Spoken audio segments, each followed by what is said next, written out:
Today's episode is brought to you by Mazars. SoundCartel. In today's world, agility is a critical characteristic for a successful business. But exactly how and when should a leader be disruptive? From SoundCartel, I'm Nicole Goodman, and this is Business Essentials Daily.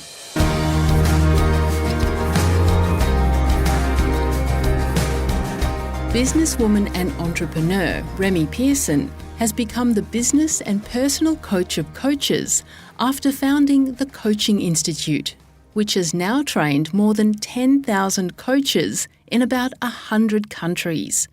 She's also the author of 7 books, including Disruptive Leadership, 4 Simple Steps to Creating the Winning Team. Remi Pearson is speaking to Jeff Waters about how she says good leaders should challenge convention and question the status quo. Disruptive leadership is the idea that if we accept the status quo without questioning it, we create an environment in our organisations that's too safe for people to be unproductive, and it attracts people who don't want to succeed and thrive and strive.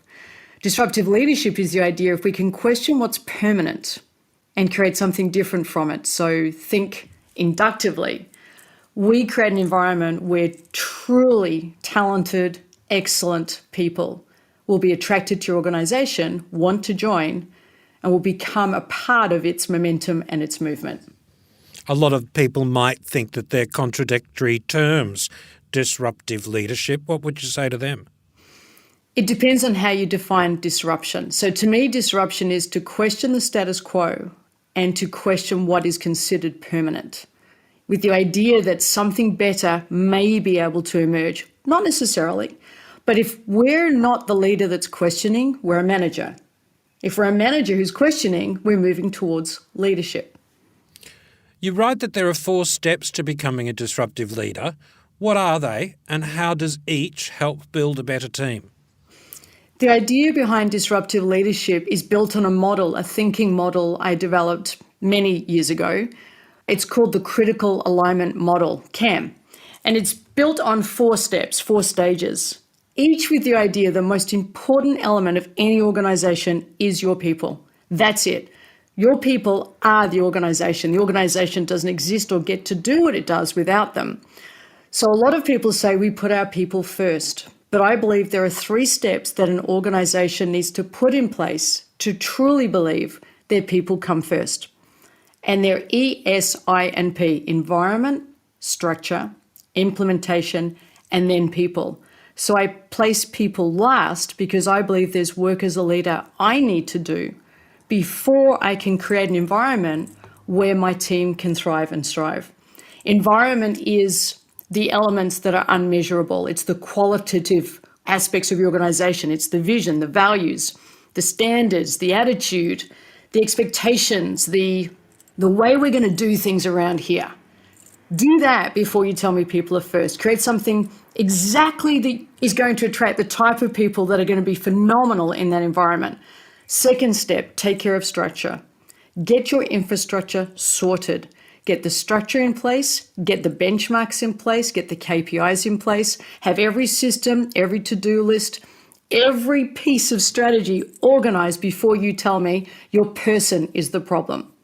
Thirdly, decide what has to be implemented by whom. Have really clear lines of authority, really clear set of functions, really clear communication about who's responsible for what. Then you can tell me that you've got a problem with a person, and then you can tell me you're ready to develop a person to their true potential, because now we get to P, which is people. Who are they? Why are they there? What is it they want to achieve? How are you developing them? What are you caring about when it comes to them, and what do they care about? And an environment where the environment is taken care of, so the culture, where the structure is taken care of, where what we have to care about is clearly communicated, that person can thrive. So the first step should be what?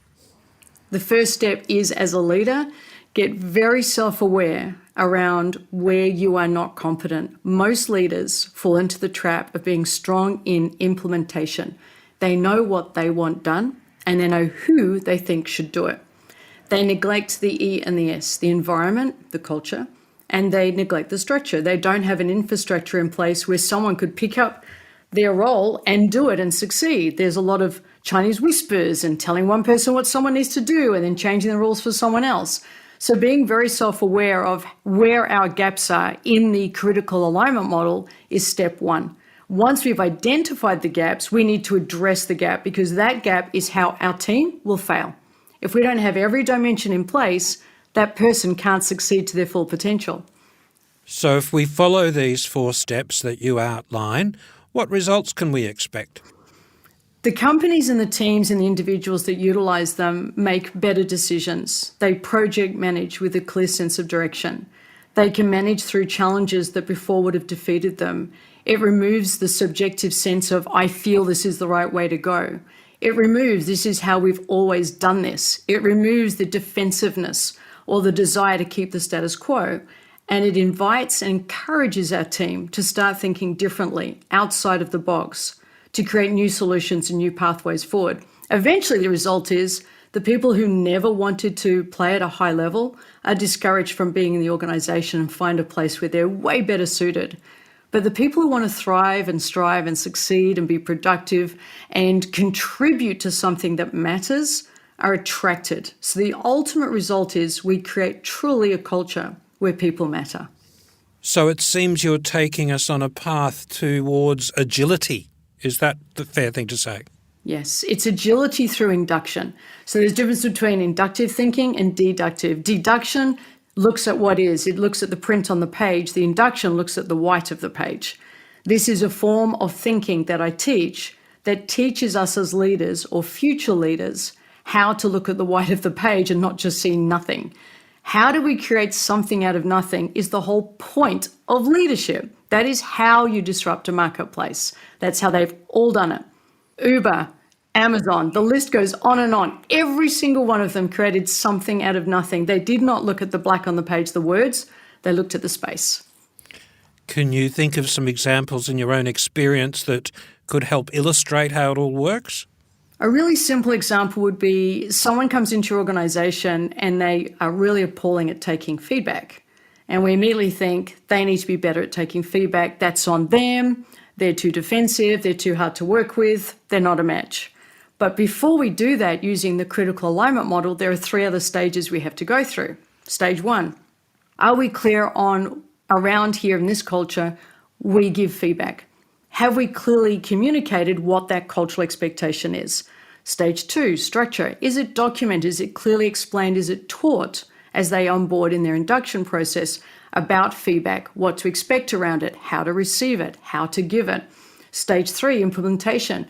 Did the person giving the feedback do it in a way that's aligned with the environment and the structure? And if all of that is true, then we can say, yes, this person needs to be retrained and developed when it comes to feedback, because we did it according to our cultural expectations and high standards. But generally, my experience is if we go back, the leader has skipped a step. They didn't explain when that person came on board. Around here, feedback is straight up and it's without the sugar. Or around here, we expect you to take feedback, to learn from it, to learn, grow, and improve. If that step's missing, we can't expect this person to know that they're meant to be open and willing to receive feedback. We failed the person because we said people come first, but we didn't take care of the other 3 steps. That was Remi Pearson, author and founder of the Coaching Institute.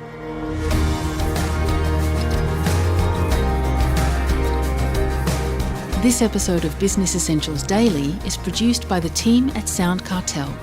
Thanks for listening. I'm Nicole Goodman. We'll bring you more Be Daily tomorrow. Follow at BE Daily Podcast across social media and head to bedaily.com.au for more from the Business Essentials Daily podcast. SoundCartel. This episode was brought to you by Mazars. To find out more, visit mazars.com.au. That's mazars.com.au.